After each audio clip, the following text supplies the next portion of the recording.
Caso Lázaro. Assassino pode ser salvo?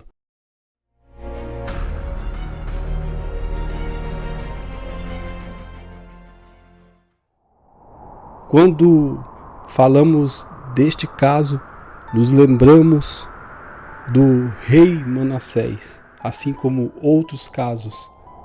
A sua história está contida no livro 2 Crônicas, no capítulo de número 33.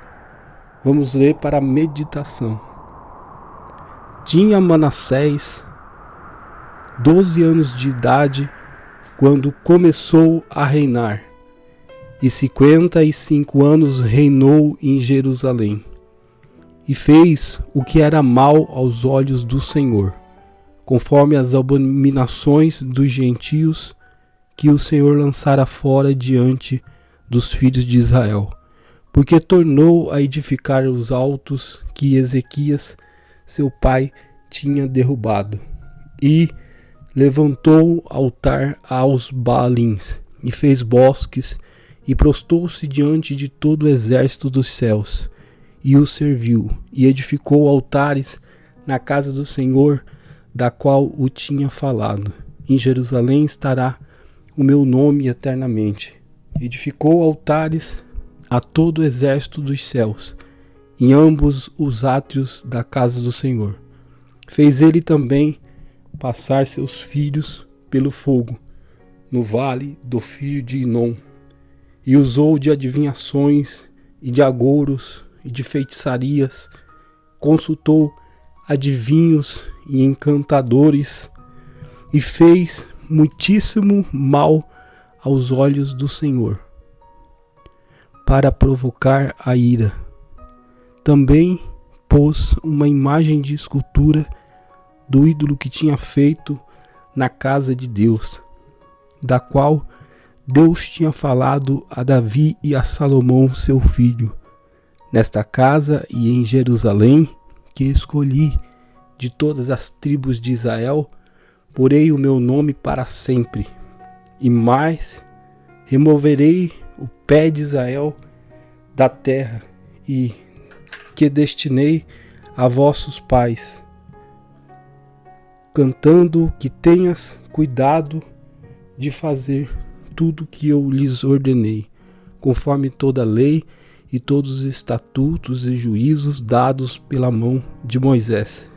E Manassés tanto fez errar a Judá e aos seus moradores de Jerusalém, que fizeram pior que as nações que o Senhor tinha destruído de diante dos filhos de Israel. E o Senhor a Manassés e ao seu povo, porém, não deram ouvidos. Assim o Senhor trouxe a ele os capitães do exército do rei da Assíria, os quais prenderam a Manassés com ganchos e, amarrando-o com cadeias, o levaram para a Babilônia. E ele, angustiado, orou deveras ao seu Deus. Humilhou-se muito perante o Deus de seus pais, e fez oração, e Deus se aplacou para com ele, e ouviu a sua súplica, e tomou a trazê-lo a Jerusalém, ao seu reino.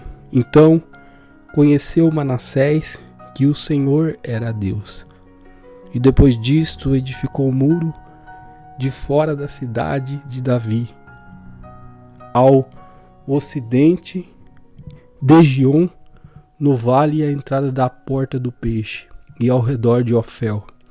Levantou muito alto, e tirou também pôs capitões de guerra em todas as cidades fortificadas de Judá.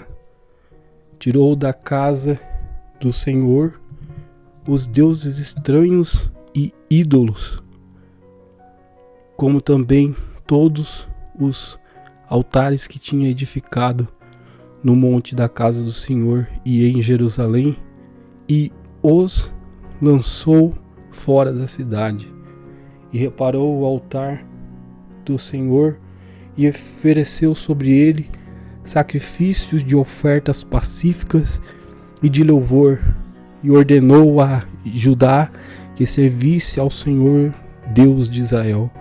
Contudo, o povo ainda sacrificava nos altos, mas somente ao Senhor seu Deus. Os restantes dos atos de Manassés e sua oração, e as palavras dos videntes que lhes falaram no nome do Senhor Deus de Israel, eis que estão nas crônicas dos reis de Israel.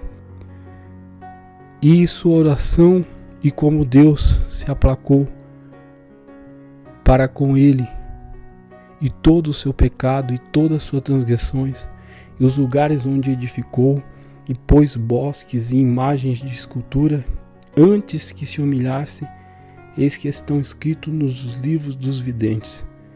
E dormiu Manassés com seus pais, e o sepultaram em sua casa.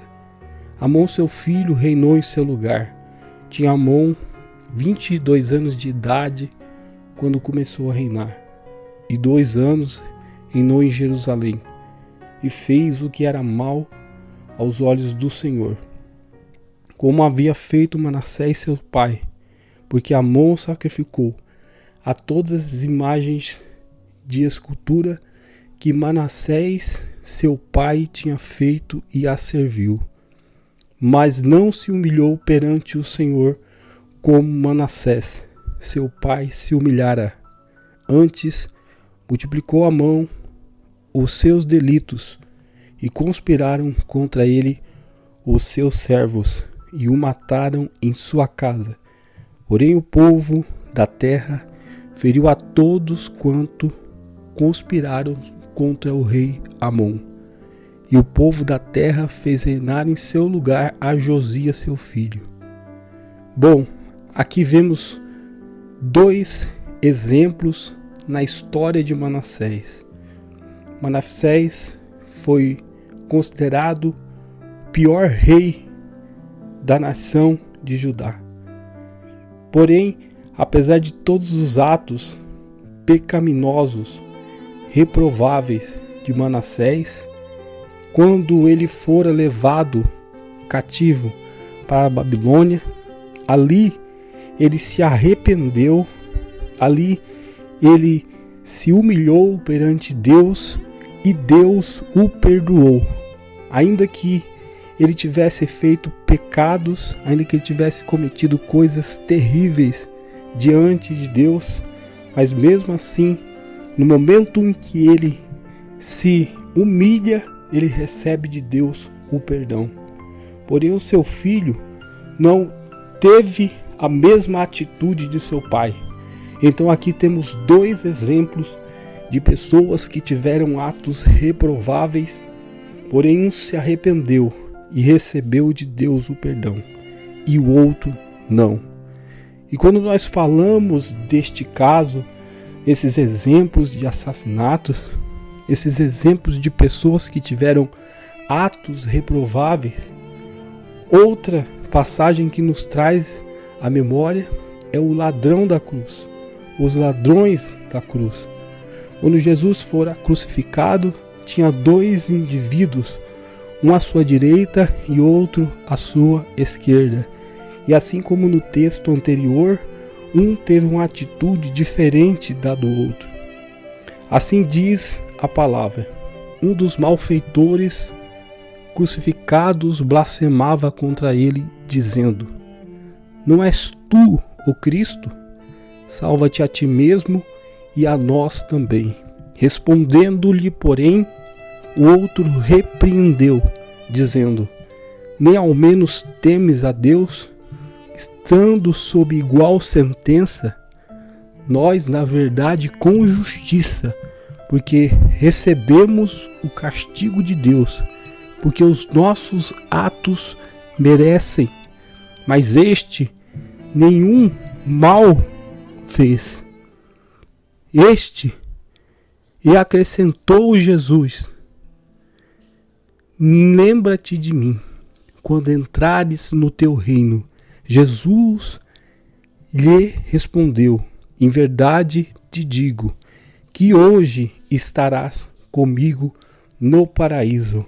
Evangelho segundo escreveu Lucas, capítulo 23, versículos 39 a 43.